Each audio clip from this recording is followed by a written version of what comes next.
Welcome back. आज हम discuss करेंगे कि कंपनी की जो सभाएं की जाती हैं तो उस सभाओं का अध्यक्ष कैसे नियुक्त किया जाता है और उस अध्यक्ष के अधिकार क्या होते हैं। ठीक है। तो सभा की कार्यवाही को सुचारू रूप से चलाने के लिए ज़रूरी होता है कि सभा का एक अध्यक्ष होना चाहिए और इस अध्यक्ष की जो नियुक्ति है वो कंपनी की सभाओं के जो अंतर्नियम होते हैं उनमें पहले से प्रावधान दिया होता है कि किस प्रकार अध्यक्ष या कौन व्यक्ति अध्यक्ष के पद पर नामित रहेगा। अगर अंतर्नियमों में कोई प्रावधान ना हो तो फिर हम जो भी सदस्य सभा में उपस्थित हुए हैं उन सदस्यों में से ही किसी एक व्यक्ति को हाथ उठाकर वोट देकर चुन लेते हैं। ठीक है। अब जो भी व्यक्ति हाथ उठाकर चुन लिया जाता है अध्यक्ष के रूप में, उसी को हम सभा का सभापति नियुक्त कर लेते हैं या सभापति मान लेते हैं। लेकिन कभी कभी उस सभापति को लोग स्वीकार नहीं करते हैं। हाथ उठा के जो भी सभापति चुना जाता है और वो मांग करते हैं कि जो सभापति की चुनाव है वो वोटिंग बाई पोल के माध्यम से होना चाहिए। मतगणना की विधि के द्वारा वोट कराकर ही सभापति चुना जाना चाहिए और उस सभापति के अंतर्गत ही वोटिंग होनी चाहिए। तो उसके लिए क्या किया जाता है, तो पहले जो सभापति हाथ उठाकर जो सभापति चुन लिया जाता है उसे सभा का सभापति नियुक्त कर दिया जाता है हाथ उठाकर।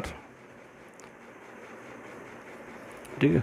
इसी को सभापति बना दिया जाता है और इस सभापति की अध्यक्षता में ही वोटिंग बाई पोल कराकर एक नए व्यक्ति को, अगर कोई पहले जो सभापति चुना गया था उसी को वोट ज़्यादा मिल जाते हैं तो वो व्यक्ति सभापति बना रहेगा। अगर किसी अन्य व्यक्ति को वोट ज़्यादा मिलते हैं तो फिर जो नया व्यक्ति है वो सभा की आगे की कार्रवाई पूरी करने के लिए अध्यक्ष चुन लिया जाता है और फिर नए व्यक्ति की अध्यक्षता में ही वोटिंग कराई जाती हैं।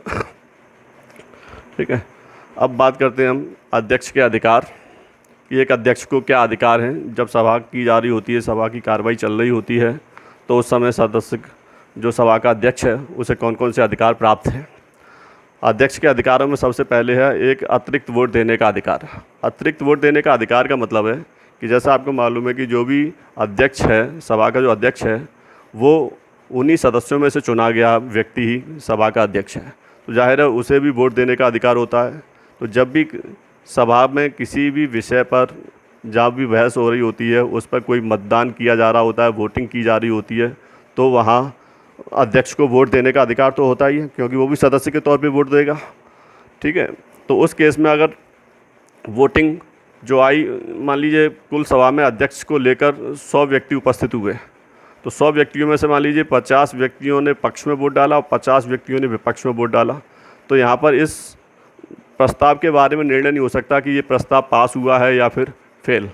तो उस केस में अध्यक्ष को एक अतिरिक्त वोट देने का अधिकार होता है, यानी वो एक वोट अपना और डाल सकता है। वो वोट चाहे तो पक्ष में हो सकता है या विपक्ष में हो सकता है। ये ज़रूरी नहीं है कि पहला वोट जो अध्यक्ष ने दिया था वो पक्ष में दिया था या विपक्ष में दिया था। ठीक है। लेकिन अतिरिक्त वोट वो किधर भी दे सकता है। तो इस प्रकार अध्यक्ष को एक अतिरिक्त वोट देने का अधिकार होता है। ठीक है। दूसरा है वक्ताओं में क्रम को निर्धारित करने का अधिकार।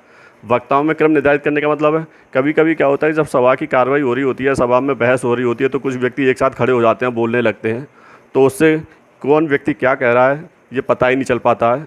तो उस केस में अध्यक्ष को यह अधिकार होता है कि वो उन व्यक्तियों में क्रम निर्धारित कर दे। मान लो 3 व्यक्ति खड़े हो गए तो उनमें तीनों को वो ऑर्डर दे देता है कि पहले ये बात करेंगे, ए व्यक्ति, दूसरे नंबर पर बी व्यक्ति बात करेगा, तीसरे नंबर पर सी व्यक्ति अपने मत या अपना विचार प्रस्तुत करेगा।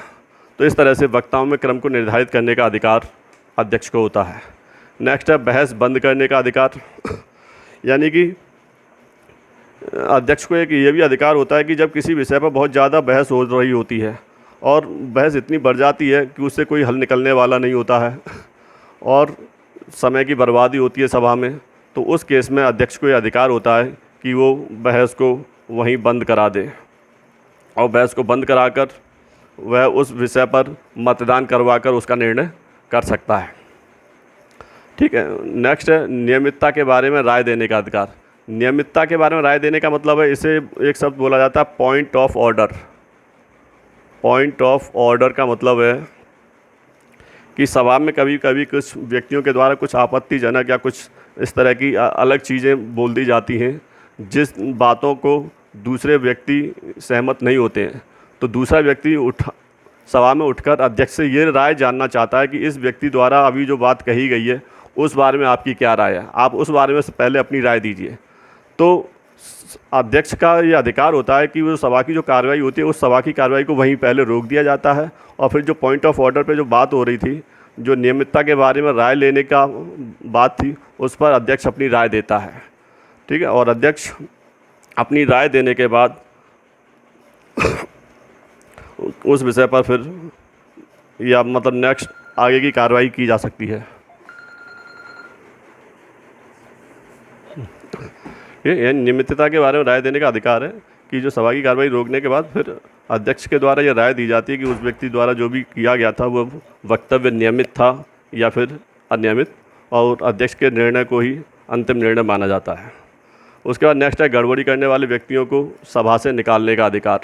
यानी अध्यक्ष को ये अधिकार होता है कि जब सभा में कार्रवाई हो रही होती है, वहाँ कुछ व्यक्ति सभा की कार्रवाई में व्यवधान पैदा करने लगते हैं, गड़बड़ी पैदा करने लगते हैं, तो अध्यक्ष को उस व्यक्ति को जो भी गड़बड़ी पैदा कर रहा है सभा में, उसे सभा से बाहर करने का अधिकार होता है। उसके बाद सभा स्थगित करने का अधिकार। सभा स्थगित करने का अधिकार का मतलब है, स्थगन का मतलब क्या है? स्थगन का मतलब होता है कि वो सभा जो भी कार्रवाई की जा रही थी और आज सभा में या आज ज़्यादा देर हो चुकी है कार्रवाई करते करते, शाम होने लगे या मतलब टाइम ज़्यादा लग चुका है, और अध्यक्ष ये चाहता है कि अभी इस विषय पर और बहस होनी चाहिए और विचार प्रस्तुत होने चाहिए और आज समय नहीं है, तो और विचार जानने के लिए अगले दिन के लिए कार्रवाई स्थगित कर दी जाती है। यानी सभा को स्थगित कर दिया जाता है कि ये कार्रवाई अब अगले दिन होगी, यानी ये सभा अगले दिन की जाएगी। ठीक है, तो ऐसी कंडीशन में सभा को स्थगित करने का अधिकार भी अध्यक्ष के पास होता है। ठीक है, स्थगन के कई कारण हो सकते हैं। एक तो यही, बहस पे ज़्यादा से ज़्यादा या विषय पर ज़्यादा से ज़्यादा विचार प्राप्त करने के लिए भी सभा का स्थगन किया जाता है, और कभी कभी सभा का स्थगन कोरम पूरा ना होने के लिए भी अध्यक्ष के द्वारा सभा को स्थगित कर दिया जाता है, कोरम पूरा नहीं होता है तो।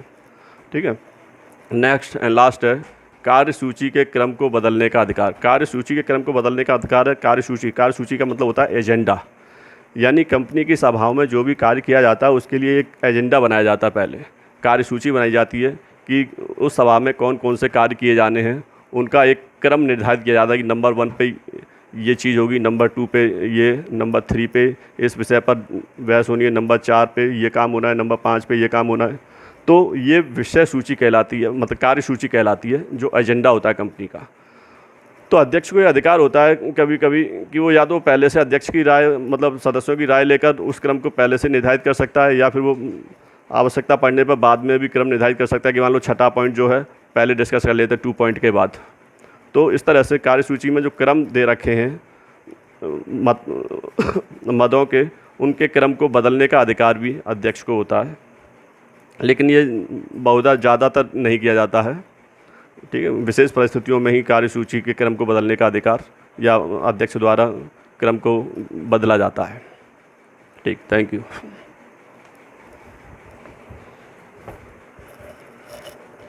मुझे व्हाट्सएप कर दिया दोनों ने।